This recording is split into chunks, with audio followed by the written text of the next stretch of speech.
Hello everyone, welcome back to our channel BPSC तक में आप सभी का स्वागत है। तो आज के इस वीडियो में हम पॉलिटी के कुछ महत्वपूर्ण प्रश्नों को देखने वाले हैं जो कि एग्जाम के दृष्टि से बहुत ही महत्वपूर्ण है। आप लास्ट तक वीडियो में बने रहिएगा क्योंकि बहुत ही इंपॉर्टेंट क्वेश्चंस को आज कराने वाली हूँ। अगर आप मेरे चैनल पर नए हैं तो प्लीज़ चैनल को सब्सक्राइब कर लीजिए। वीडियो अच्छा लगे तो वीडियो को लाइक कीजिए, कमेंट कीजिए और शेयर कीजिए। तो आइए स्टार्ट करते हैं। फर्स्ट क्वेश्चन है कि निम्नलिखित में से किसको संविधान द्वारा मौलिक अधिकारों को लागू करने की शक्ति दी गई है। ऑप्शन ए है भारत के सभी न्यायालयों को, ऑप्शन बी है संसद को, ऑप्शन सी है राष्ट्रपति को और ऑप्शन डी है सर्वोच्च न्यायालय एवं उच्च न्यायालयों को। तो इसका राइट आंसर हो जाएगा ऑप्शन डी, सर्वोच्च न्यायालय एवं उच्च न्यायालयों को मौलिक अधिकार को लागू करने की शक्ति दी गई है।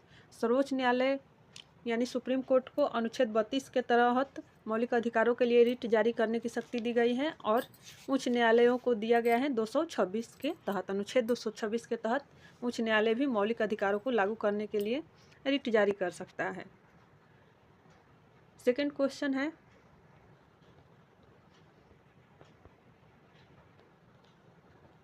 सेकंड क्वेश्चन देख लेते हैं कि निम्नलिखित में से किस संविधान संशोधन अधिनियम को लघु संविधान मिनी कॉन्स्टिट्यूशन कहा गया था। ऑप्शन ए है 42वां, ऑप्शन बी है 44वां, ऑप्शन सी है 46वां और ऑप्शन डी है 50वां। क्या होगा इसका राइट आंसर? तो इसका राइट आंसर हो जाएगा ऑप्शन ए 42वां संविधान संशोधन। और ये कब हुआ था? तो 1976 में हुआ था। नेक्स्ट है 3 नंबर क्वेश्चन कि जम्मू एवं कश्मीर के राज्यपाल की नियुक्ति कौन करता है। ऑप्शन ए है जम्मू एवं कश्मीर का मुख्यमंत्री, ऑप्शन बी है जम्मू एवं कश्मीर उच्च न्यायालय का मुख्य न्यायाधीश, ऑप्शन सी है भारत का प्रधानमंत्री एंड ऑप्शन डी है भारत का राष्ट्रपति। तो इसका राइट आंसर हो जाएगा ऑप्शन डी, भारत का राष्ट्रपति। भारत के राष्ट्रपति ही राज्य के राज्यपालों को नियुक्त करता है। नेक्स्ट प्रश्न है 4 नंबर की भारत में पंचायती राज व्यवस्था सर्वप्रथम राजस्थान और डैश में प्रारंभ की गई थी। राजस्थान और कहाँ पर प्रारंभ की गई थी? ऑप्शन ए है हरियाणा, ऑप्शन बी है गुजरात, ऑप्शन सी है उत्तर प्रदेश, ऑप्शन डी है आंध्र प्रदेश। तो इसका राइट आंसर हो जाएगा ऑप्शन डी, आंध्र प्रदेश। भारत में पंचायती राज व्यवस्था सर्वप्रथम राजस्थान और आंध्र प्रदेश में प्रारंभ की गई थी।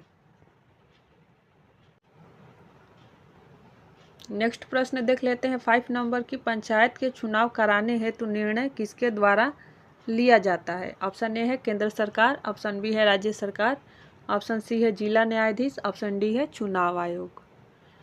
पंचायत के चुनाव कराने का निर्णय किसके द्वारा लिया जाता है? तो इसका राइट आंसर हो जाएगा ऑप्शन बी, राज्य सरकार के द्वारा लिया जाता है। नेक्स्ट प्रश्न देख लेते हैं, एक विकास खंड पर पंचायत समिति होती है। एक विकास खंड पर पंचायत समिति होती है। ऑप्शन ए है एक सलाहकार समिति, ऑप्शन बी है एक प्रशासकीय अधिकरण, ऑप्शन सी है एक परामर्शदात्री, ऑप्शन डी है एक निरीक्षण प्राधिकरण। एक विकास खंड पर पंचायत समिति क्या होती है? तो इसका राइट आंसर हो जाएगा ऑप्शन डी, एक निरीक्षण प्राधिकरण होता है एक विकास खंड स्तर पर। नेक्स्ट क्वेश्चन है 7 नंबर की भारतीय संविधान में कितनी भाषाएं क्षेत्रीय भाषाओं के रूप में मान्यता प्राप्त है। ऑप्शन ए है 12, option B 13, option C 14, option D 22।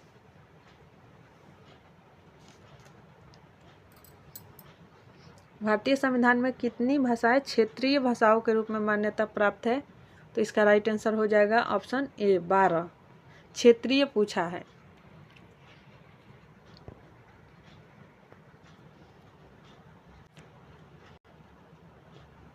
Next प्रश्न है कि किस संविधान संशोधन बिल के द्वारा वोट देने की आयु 21 वर्ष से घटाकर 18 वर्ष कर दी गई।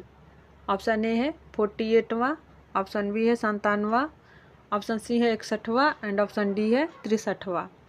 किस संविधान संशोधन बिल के द्वारा वोट देने की आयु 21 वर्ष से घटाकर 18 वर्ष कर दी गई थी?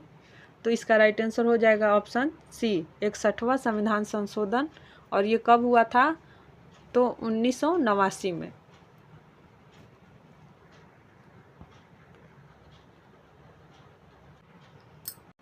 नेक्स्ट प्रश्न है कि 14 अगस्त 2007 को संसद द्वारा भारतीय संविधान में संशोधन के उपरांत अब अनुसूचित जाति के सूची में जातियों की संख्या कितनी है?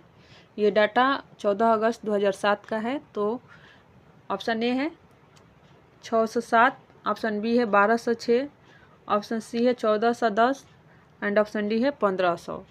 तो इसका राइट आंसर हो जाएगा ऑप्शन बी 1206। 14 अगस्त 2007 को ये अनुसूचित जाति की सूची में जातियों की संख्या कितनी थी? तो 1206।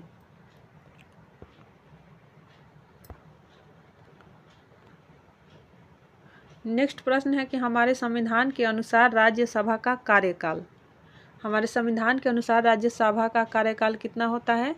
ऑप्शन ए है 2 वर्ष में एक बार समाप्त होता है, ऑप्शन बी है प्रत्येक 5 वर्ष में समाप्त होता है, ऑप्शन सी है प्रत्येक 6 वर्ष में समाप्त हो जाता है, ऑप्शन डी है समाप्त होने का विषय ही नहीं है। और ये टीआरई बीपीएससी टीआरई में पूछा हुआ क्वेश्चन है। इसका राइट आंसर हो जाएगा ऑप्शन डी, समाप्त होने का विषय ही नहीं है, क्योंकि राज्यसभा कभी विघटित नहीं होता है, कभी समाप्त नहीं होता है, और राज्यसभा का कार्यकाल नहीं होता है, उनके सदस्यों का कार्यकाल होता है।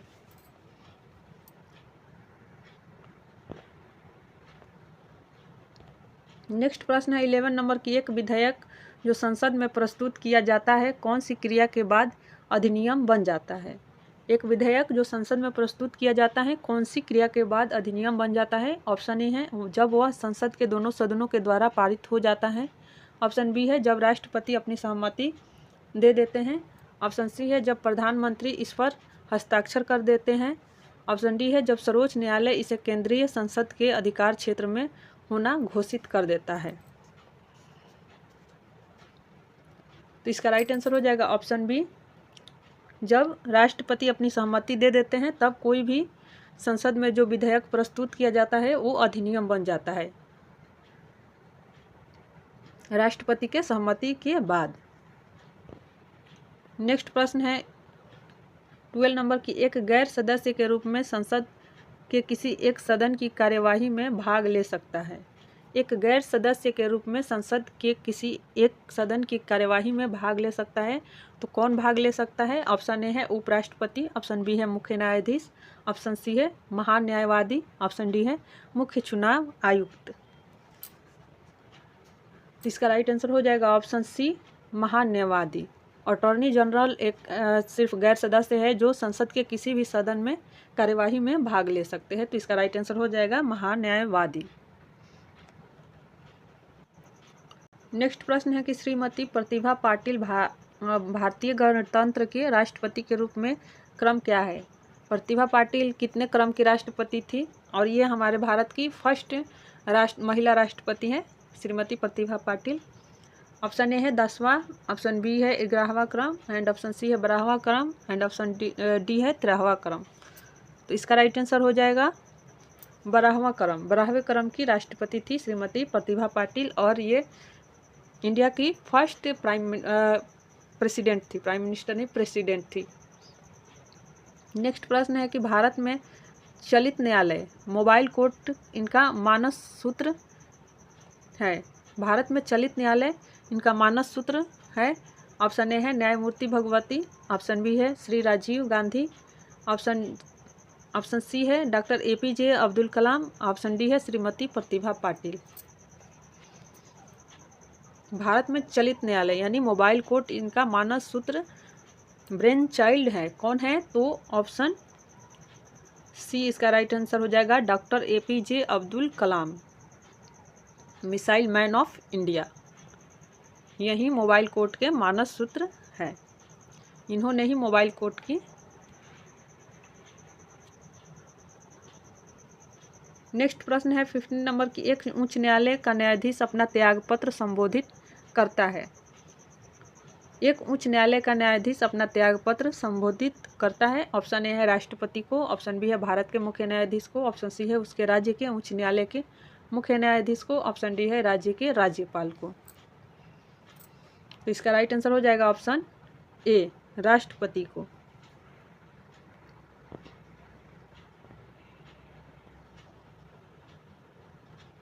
नेक्स्ट प्रश्न है 16 नंबर की, संविधान के किस अनुच्छेद द्वारा सिखों द्वारा कृपाण धारण करना धार्मिक स्वतंत्रता का अंग माना गया है? ऑप्शन ए है 24, अनुच्छेद 24, ऑप्शन बी है अनुच्छेद 25, ऑप्शन सी है अनुच्छेद 26, ऑप्शन डी है अनुच्छेद 27। इसका राइट आंसर हो जाएगा ऑप्शन बी। अनुच्छेद 25 में सिखों का कृपाण धारण करने का स्वतंत्रता अंग माना गया है। तो 25 में धार्मिक स्वतंत्रता का वर्णन किया गया है, जिसमें आप किसी भी धर्म को अपना सकते हैं, अंतःकरण कर सकते हैं। नेक्स्ट प्रश्न है 17 नंबर की, राष्ट्रपति पर महाभियोग का आरोप संसद के किस सदन द्वारा लगाया जा सकता है? ऑप्शन ए है लोकसभा, ऑप्शन बी है राज्यसभा, ऑप्शन सी है संसद के किसी भी सदन द्वारा, ऑप्शन डी है इनमें से कोई नहीं। तो इसका राइट आंसर हो जाएगा ऑप्शन सी, संसद के किसी भी सदन द्वारा राष्ट्रपति पर महाभियोग का आरोप संसद के किसी भी सदन में लगाया जा सकता है, या लोकसभा में लगाया जा सकता है या राज्यसभा, किसी भी संसद के सदन से शुरुआत होता है। और राष्ट्रपति पर महाभियोग किस अनुच्छेद में दिया गया है? तो 61 में दिया गया है।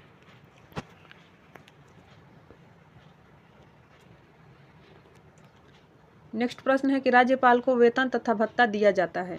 ऑप्शन ए है कंसोलिडेटेड फंड ऑफ स्टेट से, ऑप्शन बी है कंसोलिडेटेड फंड ऑफ इंडिया से, ऑप्शन सी है कॉन्टीजेंसी फंड ऑफ स्टेट से, ऑप्शन डी है ए और बी दोनों के द्वारा। राज्यपाल को वेतन भत्ता किससे दिया जाता है? तो इसका राइट आंसर हो जाएगा option A, consolidated fund of state, क्योंकि राज्यपाल जो होते हैं वो स्टेट के लिए ही कार्य करते हैं, तो उन्हें स्टेट से ही फंड ऑफ स्टेट से ही वेतन भत्ता दिया जाता है। नेक्स्ट प्रश्न है 19 नंबर की, केंद्र राज्य संबंध में राज्यों की स्थिति नगरपालिका की तरह होती है। केंद्र राज्य संबंध में राज्यों की स्थिति नगरपालिका की तरह होती है। ऑप्शन ए है एकल नागरिकता, ऑप्शन बी है केंद्र व राज्यों की शक्तियों का वितरण, ऑप्शन सी है स्वतंत्र न्यायपालिका, ऑप्शन डी है वित्तीय रूप से राज्य का केंद्र पर निर्भरता।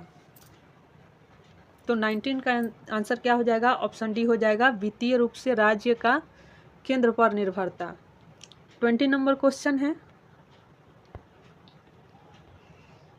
20 नंबर क्वेश्चन है कि संविधान में हमारे राष्ट्र का उल्लेख किस या किन नामों से किया गया है? ऑप्शन ए है भारत तथा इंडिया, ऑप्शन बी है केवल भारत, ऑप्शन सी है हिंदुस्तान तथा इंडिया, ऑप्शन डी है भारत हिंदुस्तान इंडिया। तो संविधान में उल्लेख राष्ट्र का कैसे किया गया है, किन नामों से? तो इसका राइट आंसर हो जाएगा ऑप्शन ए, भारत तथा इंडिया। भारत तथा इंडिया से संविधान की शुरुआत होता है। तो कैसा लगा आज का ये क्वेश्चंस? अगर अच्छा लगा हो तो प्लीज़ कमेंट कीजिएगा, लाइक कीजिएगा और शेयर कीजिएगा।